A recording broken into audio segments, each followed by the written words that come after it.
안녕하세요. 캔들피그와 기마백의 나불대화 시간입니다. 남미의 표범이라고 불리는 나라가 어딘지 아시나요? 작대기처럼 길쭉한 모양을 가진 나라 칠레인데요. 어찌나 긴지 칠레 북쪽은 사막인데 최남단에는 극지방 기후까지 가지고 있는 그런 나라입니다. 칠레 하면 우리는 한 칠레 FTA가 먼저 생각이 날 텐데 실제로 칠레는 1970년대 이후로 과감한 시장 개방과 세계화를 받아들이면서 빠르게 성장한 국가입니다. 1990년대에는 연평균 7%대의 경제성장을 하면서 남미의 표범이라고 불리기도 했는데요. 그렇게 주변 국가에 비해서 경제성장을 했던 칠레인데 왜 국민들이 분노가 터져서 정부부터 의회, 헌법까지 싹 바꾸는 상황까지 갔는지 오늘 한번 들어보도록 하겠습니다. 반갑습니다, 김하백님.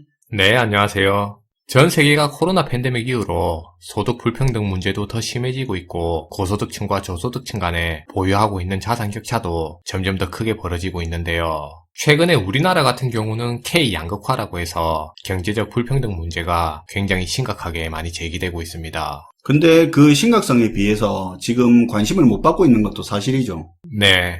그런데 행동경제학에 따르면 이렇게 사회 구성원들 간에 경제적 격차가 크게 벌어지게 돼서 위화감이 발생하게 되면 그 사회의 경제적 효율이 굉장히 떨어지게 된다고 알려져 있는데요. 그리고 여기서 더 큰 문제는 그 사회의 경제적 불평등에 따른 위화감이 이렇게 생기게 되면 그 사회의 구성원들 간에 상대적인 박탈감이 퍼지게 돼서 공격적인 집단 의사결정으로까지, 그래서 사회 전체적인 갈등으로까지 연결될 수 있다고 알려져 있습니다. 정확히 몇 퍼센트인지는 기억이 안 나는데 상위 10%가 전체 부의 60%인지 뭔지 차지하는 사회가 되면 그 사회에 전쟁이나 혁명 같은 상황이 벌어질 가능성이 극단적으로 높아진다고 알려져 있죠. 네, 사실 그런 현상은 최근의 칠레 사례를 통해서도 목격할 수 있는 모습인데요. 지난달 칠레에서는 15일과 16일 양일에 걸쳐서 완전히 새로운 헌법을 제정하기 위한 역사상 처음에 재헌의회를 구성하는 선거를 치렀습니다.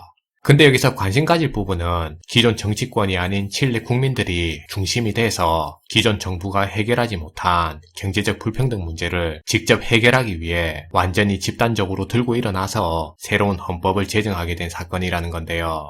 사건의 발단을 보게 되면 원래 칠레는 1970년대 초에 집권한 피노체트 군부 세력이 독재로 지배한 나라였는데 이후로 우리나라의 80년대처럼 군부 독재에 저항한 민주화 운동이 거세게 일어나게 됐고 결국에 1990년에 이르러서는 피노체트가 물러나서 쫓겨나는 사태에 이르게 됐습니다. 그리고 그렇게 피노체트가 사라진 그 빈자리에는 중도우파 중도좌파 정당들이 때때로 연합됐다가 서로 돌아가면서 이후로 30년가량이나 칠레를 운영하게 된 거예요. 칠레 대통령이 연임은 안 되는데 한번 건너뛰고 중임은 된다고 들었거든요. 2000년대 들어서 좌우파 각각 기존 대통령 했던 사람이 왔다 갔다 하면서 정권을 가졌더라고요. 네, 맞아요. 그런데 칠레 같은 경우는 1990년도부터 2020년에 이르기까지 세계화와 시장 개방을 통해서 성장하는 동안에 심각해지는 양극화 문제를 거의 방치하다시피 한 국가인데요.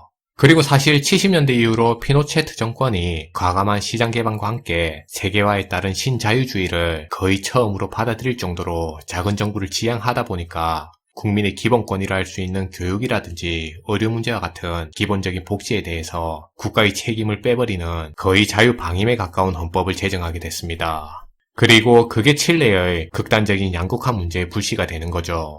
그런데 여기서 좀 이해가 안 가는 게 민주화 운동으로 인해서 1990년에 피노체트 정권이 무너지게 됐는데 그 이후로 30년이나 집권한 좌파 우파 세력들이 기존의 피노체트 헌법을 근본적으로는 안 바꾸고 부분적으로만 수정하면서 집권을 연장해오고 있었다는 점인데요. 결국에는 이런 부분도 문제가 돼서 당시 기득권 정치 세력들의 굉장히 심각한 부정부패 문제로 이어지게 됐습니다. 당연히 피노체트 헌법에서 국민 기본권하고 관련된 교육이나 의료 같은 부분에 국가의 역할을 다시 넣는 개헌을 해야 되는 거 아닙니까? 네, 맞아요. 상식적으로는 그렇죠. 그런데 지난 30년 동안에 좌파 우파 교대로 집권하면서도 그런 부분은 전혀 수정되지 않았어요. 근데 이게 왜 그랬을까요?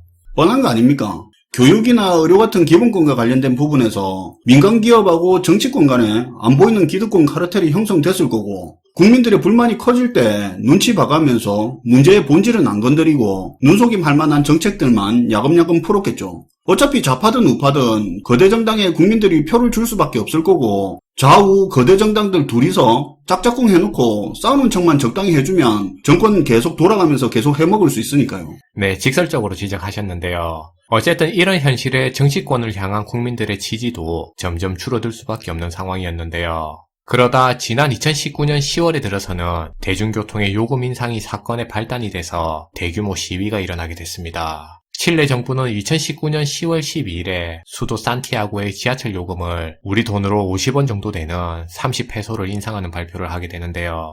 결국에는 그 결정이 발단이 돼서 당시 중고생들의 항의 시위가 시작되게 됐어요. 참다 드디어 지하철 요금에서 터졌네요. 네, 당시 시위 과정에서 학생들은 지하철역을 점거하게 되고요. 경찰들이 폭력으로 시위를 진압하게 되는데요. 그러자 분노한 시민들까지 시위에 합세하게 되면서 일주일이 지난 10월 18일부터는 대규모의 시위로 격화되게 됐습니다. 그리고 이렇게 대규모의 시위로까지 확대되게 되니까 당시에 피네라 칠레 대통령은 군대까지 투입을 결정하는 비상사태를 선포하게 되는데요. 하지만 결국에는 대규모 시위가 있은 바로 다음 날에 대국민 사과까지 펼치면서 지하철 요금 인상을 철회하는 발표를 하게 됐습니다. 그런데 이런 대통령의 대국민 사과에다가 지하철 요금 인상을 철회하는 그런 발표에도 불구하고 오히려 더 많은 시민들이 시위에 참여하게 되는데요. 급기야 10월 25일부터는 무려 100만 명이 넘는 칠레 시민들이 수도 산티아고에 거리를 메우는 사태에 이르게 됐습니다. 당시의 언론 보도에서는 단돈 50원도 안 되는 30페소 때문에 대규모의 시민 봉기가 일어나서 칠레 정부가 발칵 뒤집어지는 사태가 일어나게 됐다고 그런 보도가 연일 나오게 됐는데요.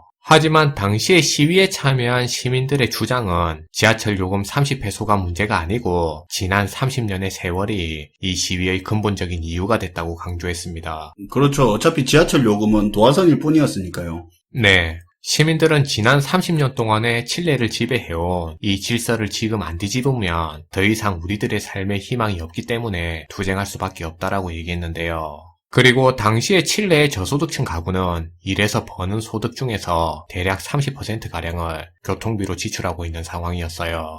반면에 이에 비해 고소득층 가구가 지출하는 교통비 부담은 벌어들이는 소득에서 채 2%가 안 될 정도로 양극화가 심각한 상황이었다고 볼 수 있습니다. 제가 알기로 칠레가 물가가 싼 나라는 아닌 걸로 아는데 임금 수준이 상당히 낮죠. 네, 맞아요. 결국에 칠레 시민들은 이런 경제적 불평등에 따른 불만들이 쌓이고 쌓이게 돼서 지난 대규모의 시위로까지 이어지게 된 건데요. 심지어 그해 11월에 열릴 예정이던 에이펙 정상회담도 취소될 정도로 당시 시위가 장기화되는 사태에 이르게 됐습니다.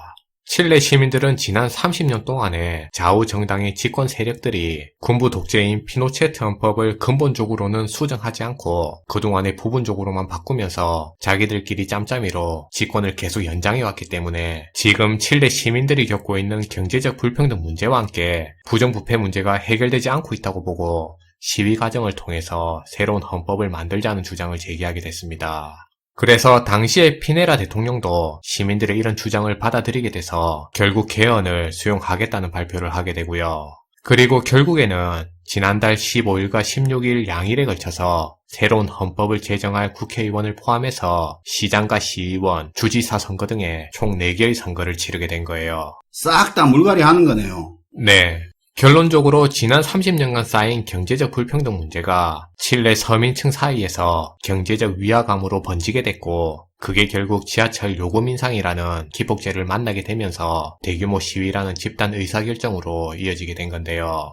결국에는 새로운 헌법 제정이라는 신사회 체제를 구성할 수 있게 된 겁니다.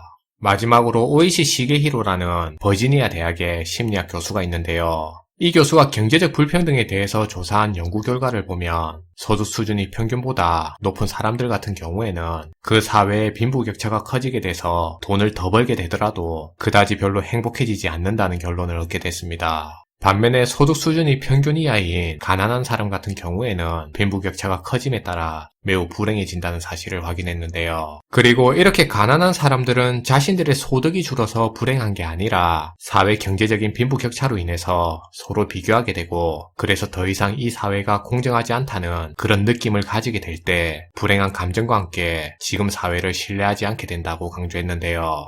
그리고 그런 감정들은 간혹 경우에 따라서 지난 칠레 사태처럼 대규모의 시민봉기라는 집단화된 의사결정이나 감정 표현으로까지 표출될 수 있다는 거예요.